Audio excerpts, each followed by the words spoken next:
Kate, Sasha, Margot, Emily, Becca, and Susie. I have to write it down because I'm sure to forget somebody. This month's show was very interesting to put together. We've definitely never gotten to paint on the gallery walls before, so that was a lot of fun. It was great to get the opportunity to help with the setup of an installation. Now I'd like to introduce the artist to you all. Jordan graduated from Penang University in 2009 with a degree in sustainable design. He is currently project manager of the Upper Peninsula Marketing Department, and his future plans include attending grad school, and this is his first solo show. So please welcome Jordan Stiegler.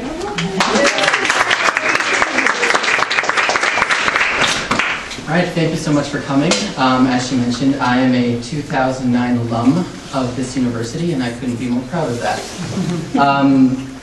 This show started almost a year ago when I started playing with lint. And it began as a process of me wanting to build something out of trash. And I think that that is it comes directly from me studying sustainability and trying to find beauty in things that other people call junk. I started making clothes very organically. I did not think about it, it just happened. And then the story came along with that. The process for the lint was me washing lots of laundry and realizing that I was not going to be able to produce enough lint myself. And so I started calling my friends saying, "Save your lint." They thought I was off my rocker, which I might be. So I have been building these. There's 24 of them, and that represents my 24 years of life. It is a theme that runs through the work.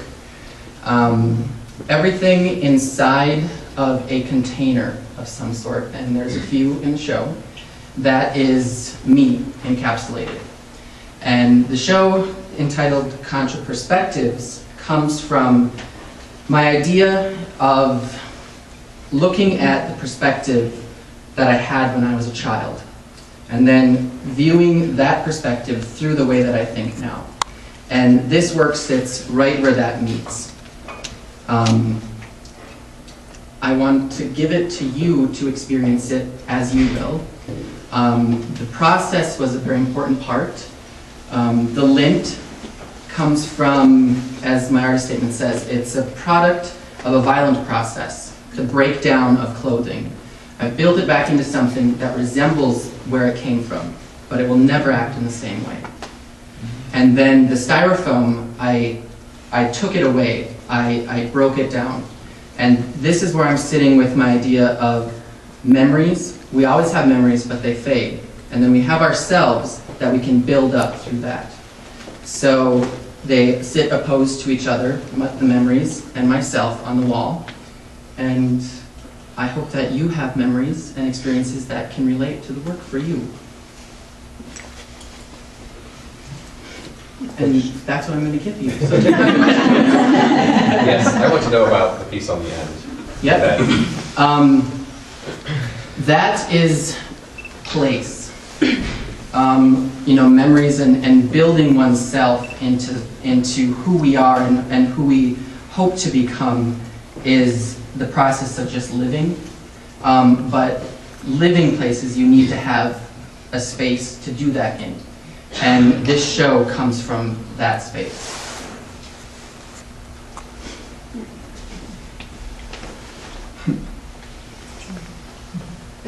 I'm curious because I'm interested in that piece too, that space. And your theme or your focus was childhood perspectives and then the adult overlay. So I'm looking at that golden axe side thing, like the boogeyman of your childhood. And on the other side of the door is the bottle of sleeping pills or something, like from the adult perspective. So I really like that, knowing, you know, what your focus is. Now, that may not be exactly what you were thinking of when you put it all together, but that's what brings to my mind when I see that. And so I think that's interesting. Absolutely Yeah, that's what I like about this. It's free enough so that anybody can pick up and pick out of. That's what I hope for. You know, as artists, everything comes from somewhere, and we always have something to say. But I feel that at least in my work, I don't want to give you, I don't want to write your experience for you. I want to give you, I just want to give you something to build that experience off of. And so I'm the first step to your staircase. However high you want to go, you can do that. And that's what I try to achieve in everything that I create.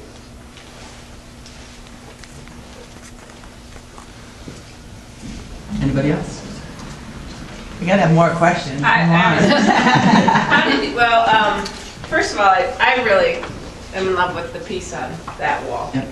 So congratulations on taking styrofoam, which is what would be considered one of the uglier substances in the world, and capturing some beauty in it. So I'm wondering about your framing. How did you decide to present these pieces? What decisions did you make to? Well, as I had mentioned, the 24 is a theme in this work. And, you know, when we talk of ourselves and our experiences, we often break it into, you know, years. This year, this happened. This year, this happened. And each year we grow, we become something different. So to frame them, initially I wanted to have them all in one big frame. I commissioned my uncle to build this like 20-foot frame. The wall wouldn't accommodate for it, which I'm thankful for now, that I was able to do each individual. So the way I look at it is, it's a time capsule. It's a time capsule of my journey of growth and experience and learning and challenging and building on the year previous. Jordan, there are lots and lots of people here who didn't experience your diploma works. Could you Yes. share that with us? Yeah, my diploma works was more of a screaming manifesto, I guess. What I chose to do, well, I think that my contract said I'm going to design a disableable office furniture or something like that.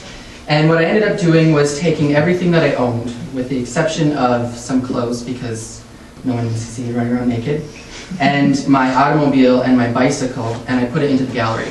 And I stacked it all on top of each other. And that was a self-portrait in a way. Where my thoughts were then was, you know, I was disgusted with the fact of, you know, the things that we own and what we give visually to other people often is our defining factor without a question asked.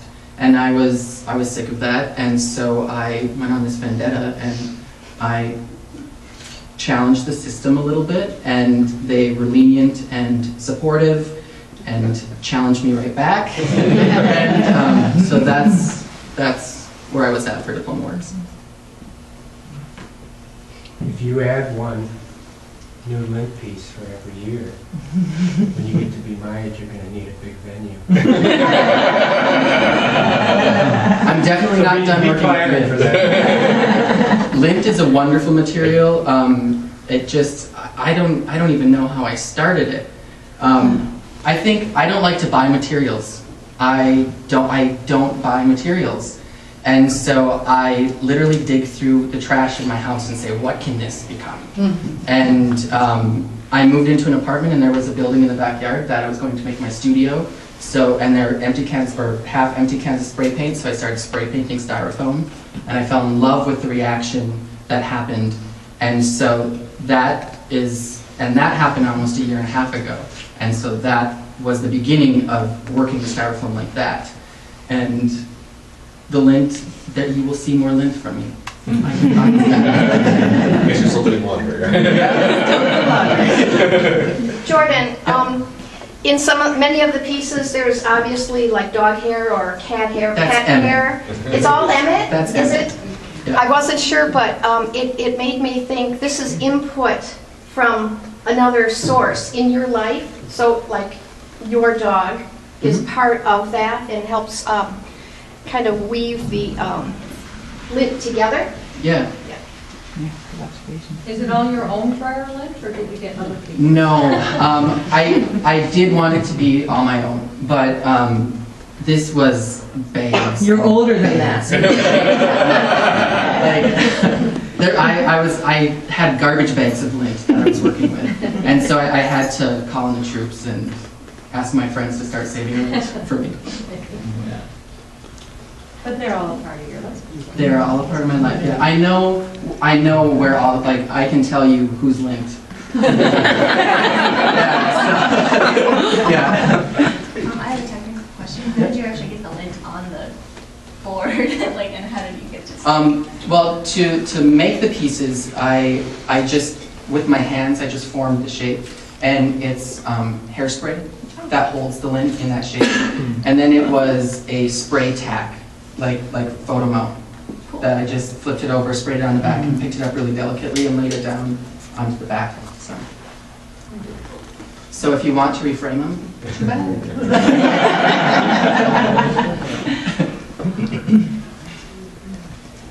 So would you make like one piece at a time, or would you come back to a piece and add to it? One at a time. Yeah, one at a time. Is there an order for those, or are they however you want them to be? They're however you want. I did not give them an order intentionally, I think, because I didn't want to limit, where people wanted to go with them. There is purpose behind some of them being more padded than others. That was intentional. I just wanted to see like growth, because it's representation of these years. I just thought maybe the stick factors of each in order.